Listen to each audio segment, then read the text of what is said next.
at this time like I did last time. So welcome. I'm glad to see everybody. I'm going to, first of all, ask for your indulgence here for a second. What am I trying to say? Sorry. It's been a really long, busy day. So anyway, tonight I want to do a couple things with you. I do want to go over some important reminders about assignments and things like that. And then we're going to look specifically and talk about the data template, because I know for many of you that really kind of just threw you for a loop. Then we'll spend some time talking about the case study, and then we'll get into tonight's presentation. So I also want to let you know that I look horrible. I have all of these awful looking sores on my face. So I don't have COVID. I don't have leprosy. I don't have anything like that. I tried some new foundation and I had a terrible allergic reaction to it. So after steroids and cream and all this other kind of stuff, it's finally healing, but I can't wear any makeup or put anything on my face because of it. So hopefully tonight we're going to be spending all of our time looking at another screen so you don't have to see this mess that I got going on. So let's go ahead and get started. Just a couple reminders about when you're doing discussion forums and reflective essays. Remember to do in-text citations. Most of you did. Everybody's grades look pretty good on the last assignments that I just did, but a few of you still are forgetting to do that. So please Michael, stop. Please make sure, he's going to play all of a sudden. He's been in his bed asleep all day till now. So anyway, make sure you're doing that to underscore your points. Also on your reference list, at the minimum, you should include all of the references that are listed for that particular week, even if you don't cite them directly, because the whole idea is that you're using all of that material in a contextual way to help you form your answer. Okay, so if you just list one reference or whatever, I'm going to count off a point or two. But so please list them all, and that would help immensely. Also, a reminder about a 0 grade. I know a lot of you guys, are dealing with stuff and things are going on. So if I give you a 0 on an assignment when I grade it, that just means you haven't submitted it at the moment I graded. It is not a big deal. Just email me once you submit the assignment so I can go in and update your grade accordingly. Okay, it doesn't mean you have a 0 forever. I'm not going to penalize you. I told you I'm pretty laid back about all that stuff. But if I don't put a 0 in there, then when I do final grades, I will forget that I needed to go back and grade it. So that's just kind of really more for me than it is for you. Also, too, I know a bunch of you posted in the instructor virtual office over the weekend. I was having major internet issues all weekend. So I tried to respond, but sometimes it didn't make any sense because my internet was like so spotty and in and out and stuff like that. So hopefully any issues or concerns that you've had, we can clear up tonight, and you'll feel a lot better about moving forward. Okay? Kind of makes sense? Questions, comments, concerns about any of that stuff? Okay, then what I'm going to do is go ahead and share my screen with you guys and pull up Moodle here. Okay. So hopefully you are seeing my Moodle screen now. And let's look real quick at kind of where we are. So we are now into week 3. And so you can see here's, the normal stuff. Let's talk for a second. I want to go back to week 2, actually, where you were doing the data collection. Let me pull this up real quick. Okay, so mine looks different because, yeah, I actually grade you. And you can see everybody's has been graded, so you should know your grade by now. But for those of you that are still working on this, hang on, I'm going to have to switch screens again. Just 1 second. Let me share screens again so you can actually see what we're looking at. Here we go. Let me enable editing. Okay, so a lot of you got really freaked out, and I understand why, because you're educators and teachers, and if I give you a form, every blank should be filled out and there should be nothing that's not there. And I get that. I understand. I'm very much the same way. But if you remember when we talked about this, fill in what you could. Okay, so nobody did badly on this. I mean, everybody did fine, all the ones that I've graded. So I think we still have a couple people that are going to be submitting. But if you could not find the data, it was not a problem. Just put in there NA for not applicable. And even if you can only find 1 year's worth of data, that is fine too. The whole idea was, though, you just kind of need some information so that when you get ready to do the case study, you can pull back from this. Okay, so some of you may have only been able to do the enrollment and attendance. That is fine. No big deal. Okay, a lot of this stuff is not readily available. You know, in some schools or some, you know, districts or parishes. Ideally, it should be simply because it's pretty important information. But if you can't find it, especially after what we went through this last school year and we're still going through because of COVID, a lot of the data stuff and assessments and all of that stuff that we normally would gather and collect and get the information from simply weren't done. You know, like attendance. I don't, you know, that it's such a mess in most schools after last year that, you know, it's just kind of what it is. So I just didn't want anybody to freak out. Y'all all did fine on the assignments. If you haven't turned it in yet, just understand, just take a deep breath, show me what you can. You can change the years. I don't care. You can, you know, whatever. That's all fine. You just need some baseline data. That's really all it comes down to. Okay? Comments, questions, concerns about that piece? Let me get back then to, hang on, sorry, Moodle's moving slow tonight.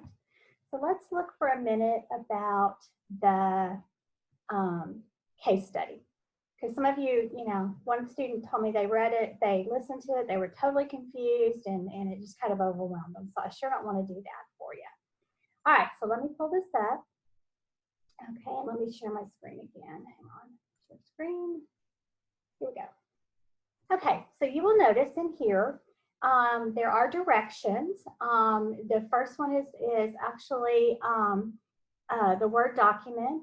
Then you have the same exact information in the PDF document. I always try to post both because we have a lot of Apple users out there, and so it's just easier if we're in PDF. Then you will see a sample. Now, I don't want you to freak out. This sample is extremely long. It is very detailed. I do not want that from you. I don't have time to read a 60-page report, nor do I care to at this point. But I wanted you to see what a completed product looks like. So let's just kind of look at it real quickly so that you can, again, just kind of see what it is. Okay, can you guys give me a thumbs up? Are you seeing the school reform plan? Okay, thank you. All right. So this is actually from a real school. It is several years old, but you know, that's okay. So this is a school that is actually an urban school in Rhode Island. Yeah, I didn't know they had, you know, urban schools in Rhode Island, but apparently they do. And this is their reform plan. So it is extremely comprehensive, okay? As it should be. If you're going to reform an entire school, you should have pretty comprehensive, robust plan. This is not what you would create, not for this assignment. Now, someday, if you're a superintendent or you're a principal or, you know, a transformation leader, because, you know, that's the new job title that a lot of districts have. They hired transformation chiefs and all that kind of stuff.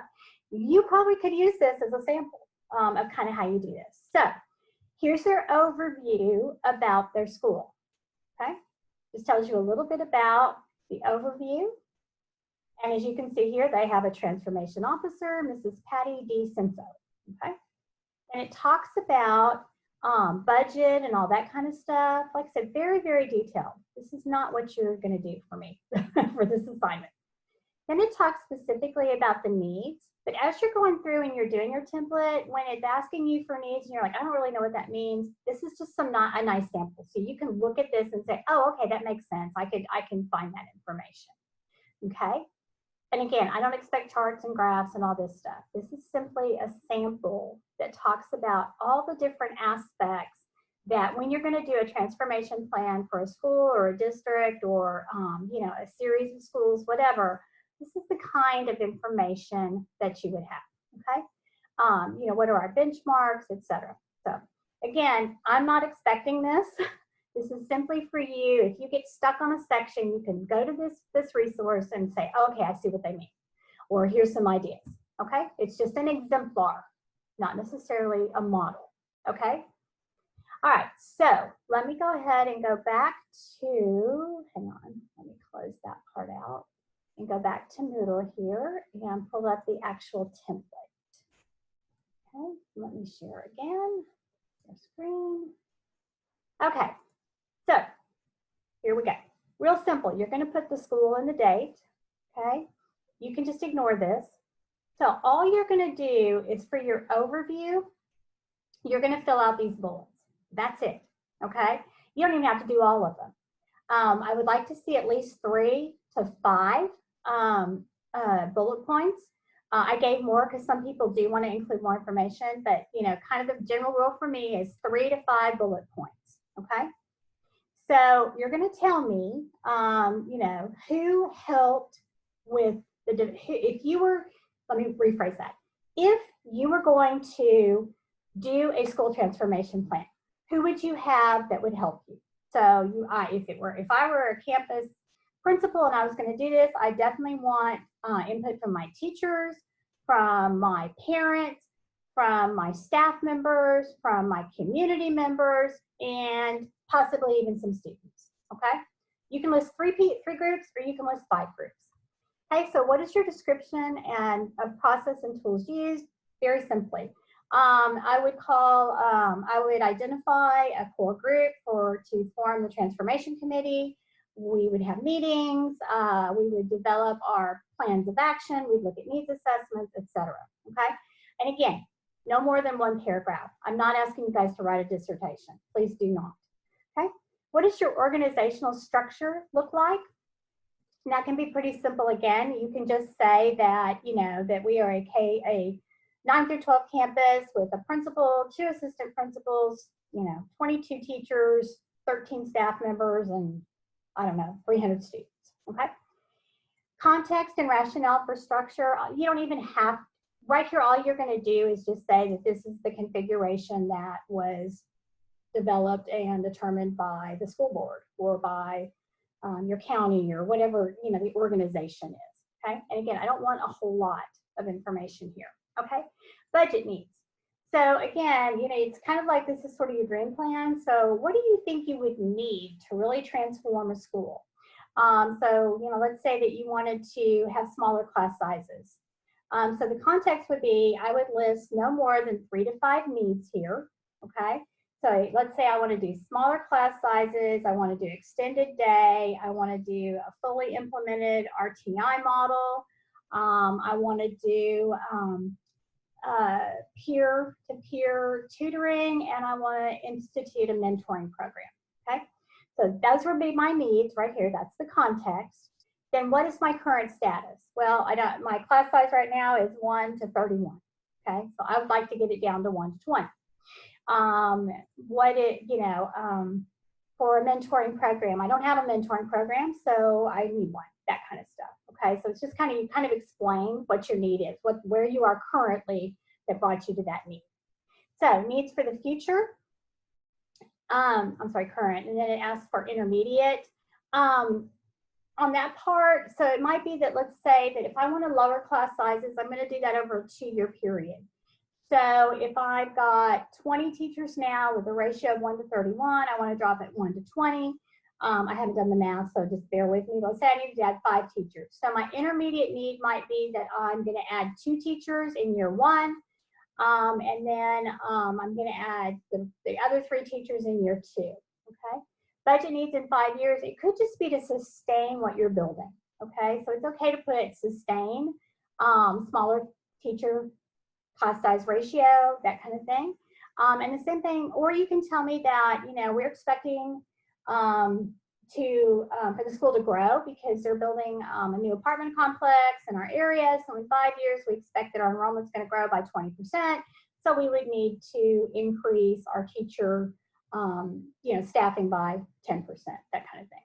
Budget in 10 years can be the same. You can just say, I want to sustain what I've built, or it can be that you can make it more complicated, okay? So what are the 3 areas that you want to focus your plan around? So one's going to be obviously the needs of your students. So that's all, you know, that's all you write there. Then what are your current and anticipated needs? So tell me, and this is where you're going to use your data, Okay, so what were your student achievement needs? If you couldn't find student achievement information, put in A here, okay? Same thing too on graduate and dropout rates. Either tell me what it is from your data collection assignment, or you can put not applicable. Same thing on personal and staff needs and attendance, okay? So anywhere that you don't have data from your data collection assignment, you can just put NA. If you do have data and information, all you have to do is copy and paste it into these lovely little blocks, okay? All right, and then, hang on one second here. Okay, yeah, I just want to make sure that I was on the right spot. Okay, so like I said, this is just a copy and paste piece right here, so pretty simple. Literacy. If you can glean from your data, or if you have a knowledge about that, so like if you're on school, you probably know kind of where you are with literacy and numeracy. You know, pretty universally, every school has struggles with things like in literacy, oh gosh, drawing inferences, or the fact that you maybe have 10% of your students are reading 2 or more grade levels below. That's the kind of information you would put here. Numeracy is really what's your state in math, okay? So, you know, that our students really struggle with statistics, probability, and measurement, that kind of thing. If you have data indicators to support that, great. My guess is 99% of you will not. So I would just put not applicable there, okay? Then you've got, oops, sorry, I'm scrolling down. Math and ELA proficiency, and again, I seriously doubt most of you have that kind of data because we haven't collected it in the last year and a half because of COVID. I would just put not applicable. School climate and culture, if you have data and information, again, you're going to put it here. If you don't, that's okay too. If it's your school and you want to include something about it, you're welcome to do so, but if not, put not applicable, okay? And then, again, this is the same thing. If you've got suspensions and expulsions, then you can put it here. If you don't have that information, that's fine. Over here in this little box, if it's your school and you know and you see some particular needs that your students have from a social and emotional standpoint, you're welcome to put those here. For example, you know, when I was assistant superintendent in Dallas, I had a school that was had a very, very high poverty rate. I think we were at 97 point something percent. And one of the things we realized was that our students, we were getting that we were feeding them breakfast. We had a breakfast program. We were feeding them lunch, but many of our students weren't able to eat anything else until the next day when they came back to school or over the weekend. So one of our needs was we instituted a grab and go dinner program. And we also did, I wish I remember what we called it, but basically on Friday, we gave all the kids a packet of a box like thing that was actually in a bag, but food and stuff to take home for the weekend so that they had something to eat through the weekend. So I knew that was a need. That may not show up in any of this other data, okay? So a lot of this is going to be blank, guys. Don't let that freak out. And again, I'm not looking for the right or wrong answer here as much as I'm wanting just to get used to thinking in these terms, okay? So, you know, like I said, you don't have enough information right now to really do a complete transformation plan, but I want you to start thinking strategically about the whole process of transformation and reform. And that process is pretty simple. It starts with an idea, a plan, and an initiative. Then it moves into what are our current needs? Where are we currently? Okay. What do we need? That's the needs assessment part. What does the future look like? So, you know, if I were in a high school that I'm transforming, what is it that I want a graduate to be able to know and do when they leave us? What's the portrait of our graduates? So I have to have that end in mind. Then how am I going to go about getting there in the middle? Okay, so that's kind of the crux of what you're doing in this.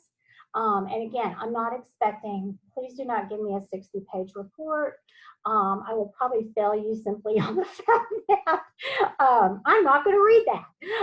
Yeah, I just don't have time. So anyway, so don't make it hard, okay? All right. I hope that just took some stress off of people. And then Haley's asking, do I have a model example that what it looks like that I want you to turn in. I don't, but I can do one. I'll do that hopefully tonight sometime, and I'll post it for you guys. And if you, so Haley also wants to know about budget. Only if you know what the budget currently is. Okay, so like for example, if I wanted to start, like I said, a mentoring program, but I don't have a mentoring program at all, my current budget is zero. That's pretty easy. What do I think it's going to cost? You can put to be determined unless you kind of know.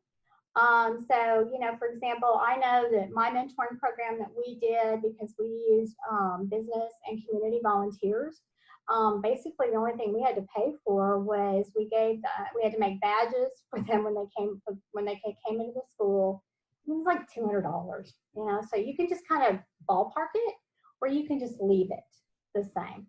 And literacy and numeracy is the same as math and ELA proficiency. It's just two different terms, but it all means the same thing. If you want to work in with a partner or with a small group, that is fine. I would encourage you to do this. This is a lot to do. So, you know, if you want to kind of informally form your own groups or find a partner, absolutely feel free to do that. Okay. Any other comments, questions, or concerns? But yeah, I'll put up a more realistic model for you to look at, hopefully tonight. If not tonight, tomorrow. Feeling better about it? Not so freaked out, I hope. And I know I said it's due the 15th. The only reason I pushed it up was I'm trying really hard for you guys to get the whole week off at Thanksgiving. You don't have any assignments due for me. But if it's just too hard to get it in by this coming Sunday, that's fine, guys. Again, just get it in when you can, okay? Because I know, like, when I was in graduate school, I usually use things like the week of Thanksgiving to catch up kind of stuff. But anyway, okay. Anything else, guys, on this? Feeling better, I hope? All right, let me take this down and get over to, I'm sorry, guys, got too many things open all at once here on my computer. Let me get to the presentation for tonight. I just posted it in chat, Miss Tracy, but will you post the stuff for Thanksgiving, after Thanksgiving so week? Anyway, we went through the case studies, so we're good with that. All right, so let's talk a little bit about the current state of urban education reform. You know, we're kind of in an unusual time when it comes to urban education, in the sense that I wouldn't say suddenly, you know, people have been concerned about urban education for years. But within the last 3 to 5 years, there's been a real spotlight and focus on urban education, much more so than there has been in the past. You know, in the past, we sort of lumped all schools and of all kinds together. And there's begun to be a really strong realization that the way that we need to work and teach in urban education requires a special skill set and understanding that maybe you don't necessarily have to have in other settings. Okay, so with that being said, let's kind of talk about some of the research. So they did a cohort study, and it started in 1998. It went for 12 years through 2010.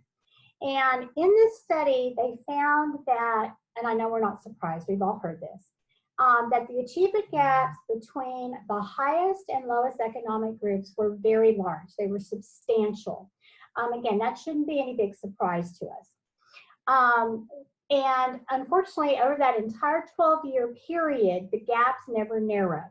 Even when scores improved and increased, that gap between your highest economic group students and your lowest economic group students never narrowed or closed. So if you went up 10 points with your highest group, you know, and the other group, the lowest economic group also went up 10 points, there was still that same gap between the two.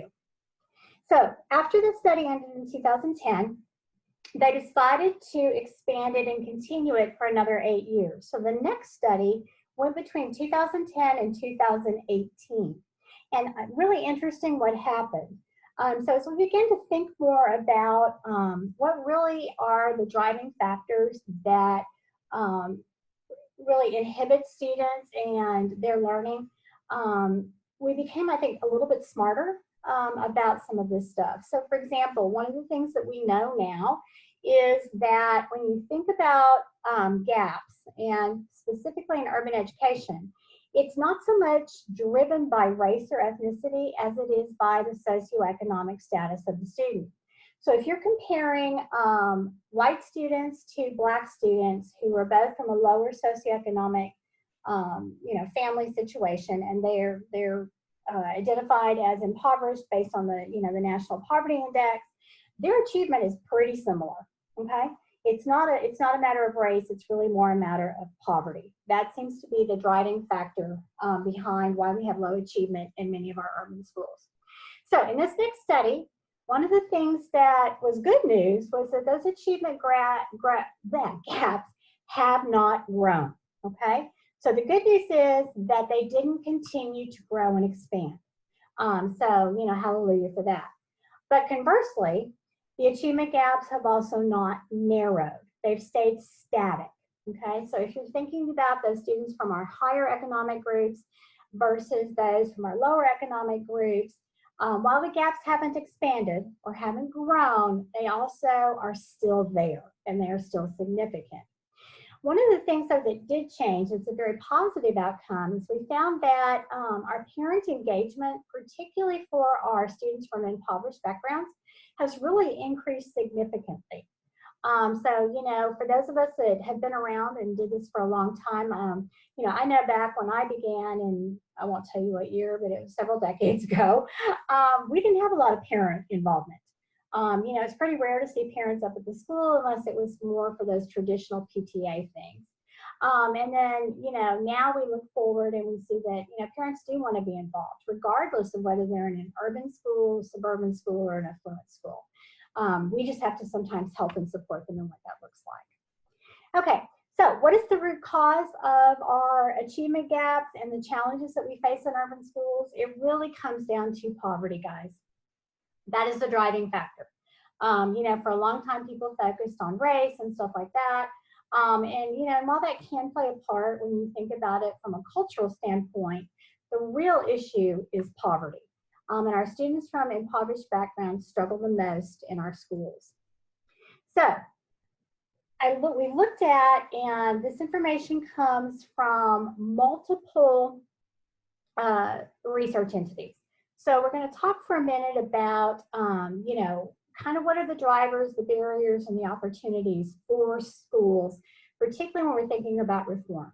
So this information was looked at from the Economic Policy Institute, the Centers for Disease Control, which may sound kind of funny, but you'll understand why here in a minute. And then another group called the Boulder Approach to Education. These are the ones who spearheaded these studies. And in these studies, they looked at specific school districts. So they looked at Montgomery County, Maryland, Austin ISD in Austin, Texas, Joplin, Missouri, Minneapolis, Minnesota, East Durham, North Carolina, and Pea Ridge, Arkansas.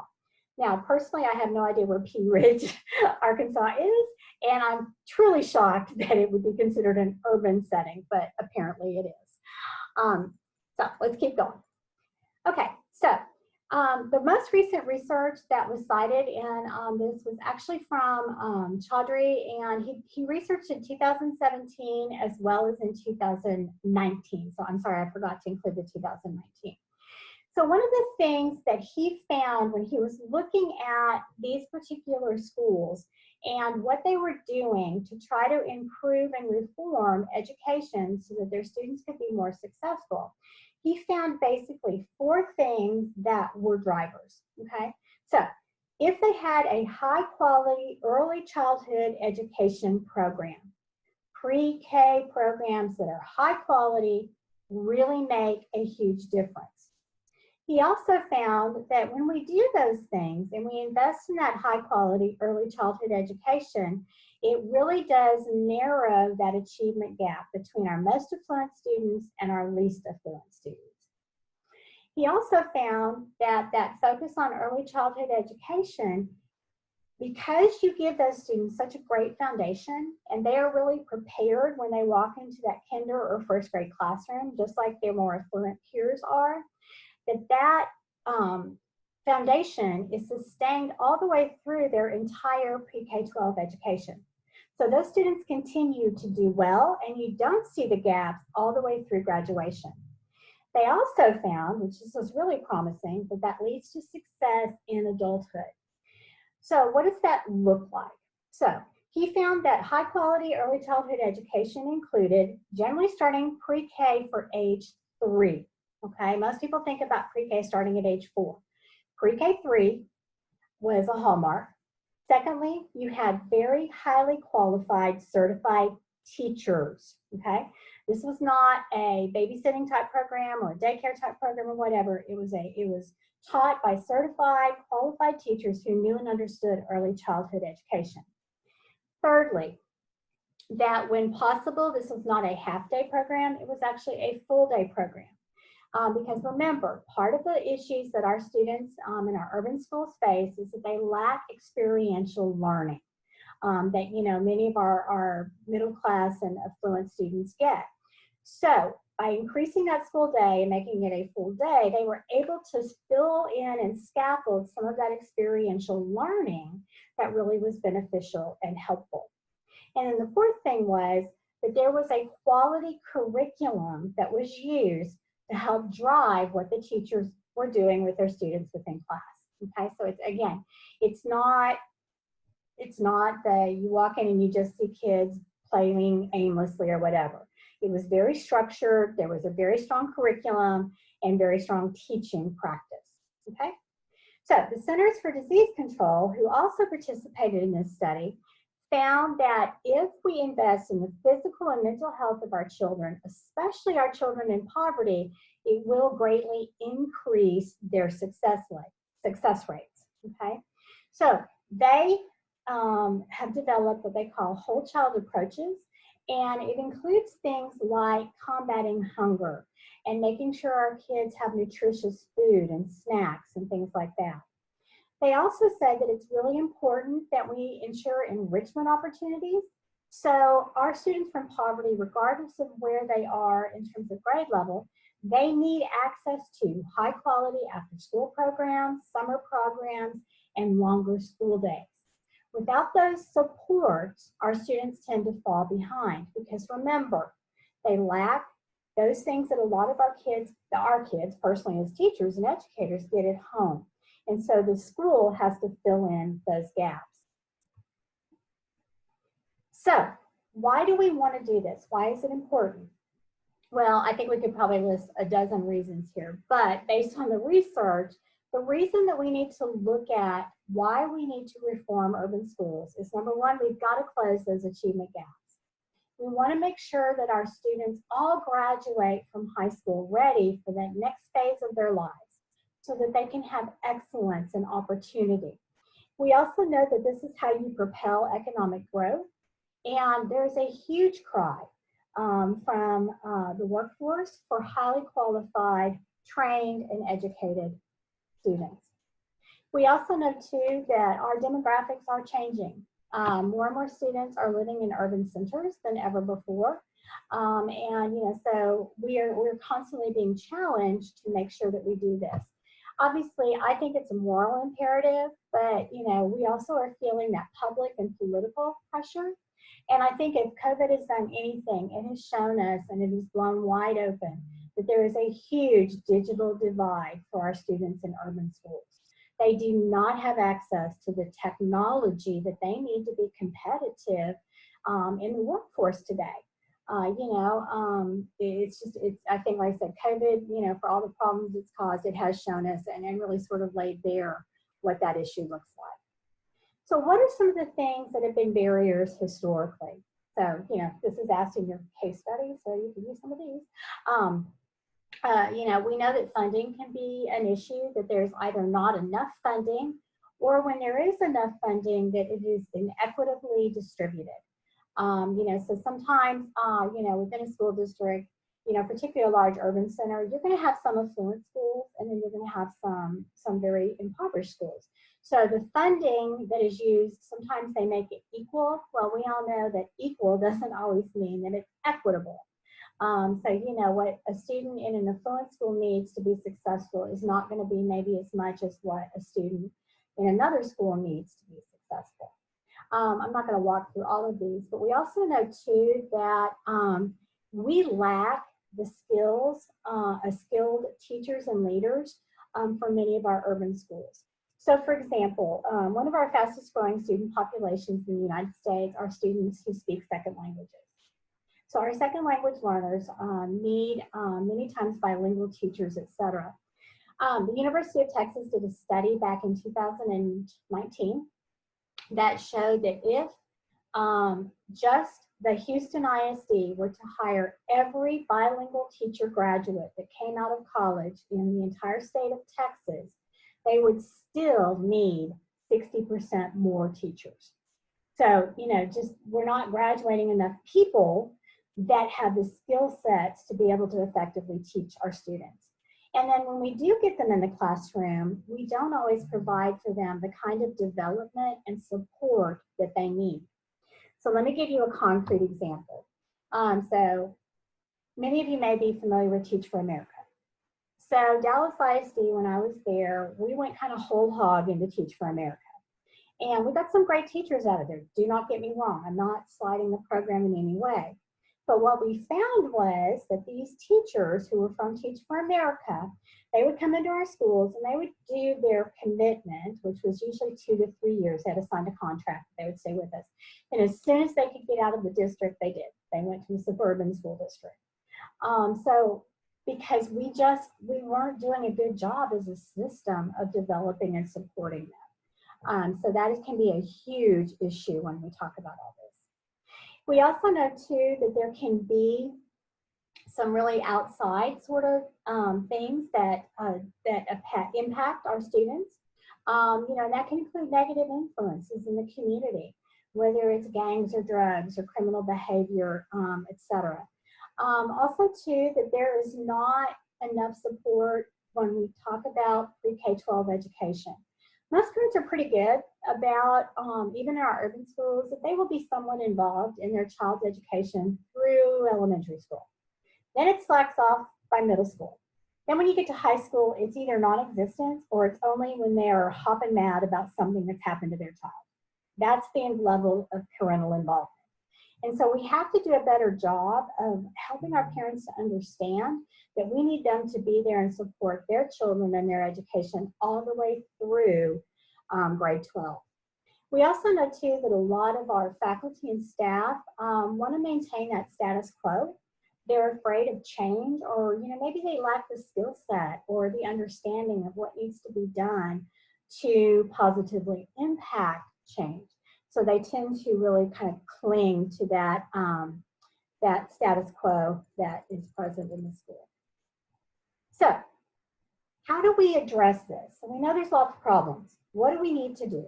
Well, you know, I think this is a page. It's just, you know, a few things, right? Extremely difficult to do, guys. There's a lot involved in each one of these. So as you're thinking about your case study, you could pick a couple of these. And, you know, actually one alone would create a whole plan, but pick a couple of these and maybe this can give you some ideas about what you want to do or what you want to focus on in your plan. But one of the most important things is we have got to develop those cognitive skills and talents of our students. We can no longer afford just to teach from a process standpoint. We have to teach conceptually, so that our students really understand the concept behind what they're learning, as opposed to just the process or the steps to, quote, get the right answer. We also have to help our students and help them to develop those non-cognitive kinds of talents. So how do you get along with others? How do you disagree appropriately? What does respect look like when it's received, when it's given? Those kinds of things are critically important, particularly as the world around us becomes more complex and more challenging. So we have to equip our students with some call them soft skills as well as hard skills. Our students need both. We also know that we have to, we've talked about this, invest in our early childhood. If we do not lay that foundation early on, we are literally setting our students up for failure all the way through their schooling experience. There's some great programs out there, like I said, starting with pre-K3. There's also some that are basically from womb to pre-K. So where you go in and teachers will go in and work with parents and actually teach them how to educate babies, you know, things like reading to them and you know, all that kind of stuff, so that we can equip our parents with those skills as well. You know, I think the others are pretty self-explanatory, but we also have to understand that we're not just educating the mind, particularly in the urban schools. We are addressing the needs of the whole child. So particularly for urban school centers, a lot of our children lack, like I said, proper food and nutrition, access to medical services and you know, preventative care. They lack experiential learning. You know, they've not had the experience of going to museums or to the zoo or things like that. In addition to those more traditional school skills that we would expect to be teaching in school. So if you are thinking about how you truly want to hit this head on, we have to begin to think about what does that look like in terms of the whole child, and how do we incorporate that into whatever we're doing. So they looked at what were some very successful programs, and these are systems, and then we can talk a little bit more specifically about schools. So in Montgomery County, Maryland, they're having a lot of success. They invested very heavily in their early childhood education, and they developed high quality programs. Austin ISD, similar quality programs, teacher development, community support. They partner with the University of Texas, so they get a lot of help and support from them.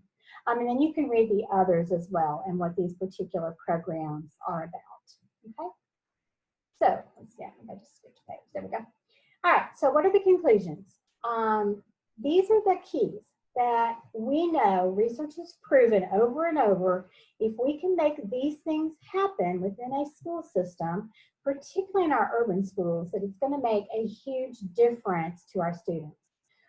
So some of these are, you know, pretty self-explanatory, but let's talk for just a second about what I mean when I talk about grit. So some of you may be familiar with the work of Carol Dweck, where she talks about the fixed mindset and the growth mindset. Her work is actually, she has several books out called Mindset. But her premise is that we have to teach students the skill set of having a growth mindset so that they can attain and tend to particular tasks. So for example, if I have a fixed mindset, you know, as a child, maybe I was told I was really smart. So I go along believing that I'm really smart, and I do fine on all of my learning activities until I hit something where I really struggle. Well, I think that because I'm struggling and I have that fixed mindset that I'm smart, I will tend to give up and not continue to work on that particular skill set or that particular problem. People with a growth mindset believe that intelligence and ability is not fixed, that you attain ability through hard work or grit. Many of our students in our urban schools have experienced so much failure that they no longer have that ability to stick to it or have that growth mindset. So if we can teach students how to have a growth mindset and to understand that failure is necessary in learning and that it's okay to take a risk and to do badly, then we are going a long way in giving them that internal skill they need to be able to, like I said, stick to a problem, figure it out, use trial and error, make mistakes until they actually get to the right answer or to that right place. So really, really important. And then, you know, we talked about this ever since I can remember about how important it is that we have high expectations for our students. I'm still shocked at the number of people I see who make excuses, seems like too mild a word to me, but people who try to explain away why students aren't doing well because it's the parents' fault. It's the community's fault. It's because they're poor. It's because they're Black. It's because they make excuses. We have to be those passionate, zealous kind of people and educators who believe that all of our children can and will be successful. The difference is it's up to us to help them to achieve what they need to. Okay. So I love this quote from Rod Edmonds. It's from like the 70s, but I still think that he's so right on. We can successfully educate all students. In fact, we know more than we need to in order to do so. It is a matter of whether or not we choose to do so. And I think, like I said, it's a quote that's, from the 70s. So, that's what, 50 years ago? Oh my gosh. But like I said, I think it's really still critical today. Okay. So, questions, comments, concerns tonight?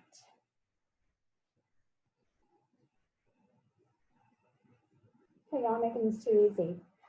Yeah, I'm actually going to try to get a little bit ahead of you guys, and I'm going to try to get the next 2 to 3 weeks open here in the next week or so.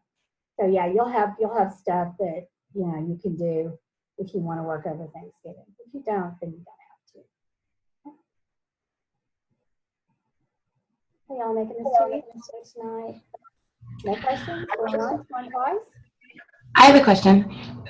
Okay, well, I'm going to give you 10 minutes of your life back tonight, and let's say try a more realistic model so you guys can kind of see what it should look like. And if not, then somebody had a question, Doctor. Oh, can you guys hear me okay? A little louder? Okay. Yeah, it's probably because I just my voice is kind of coming and going. Someone had a question. Okay, so anyway, if you guys don't have any questions, I'm going to go ahead and end. So we'll talk to you guys. Oh, the author's name of the Fixed Growth Mindset, it's Carol Dweck. And I'll type that in for you. Carol, it's D-W-E-C-K, Carol Dweck. Thank you. All right, guys. Well, I will see you all next week. Have a great week. Bye. Bye.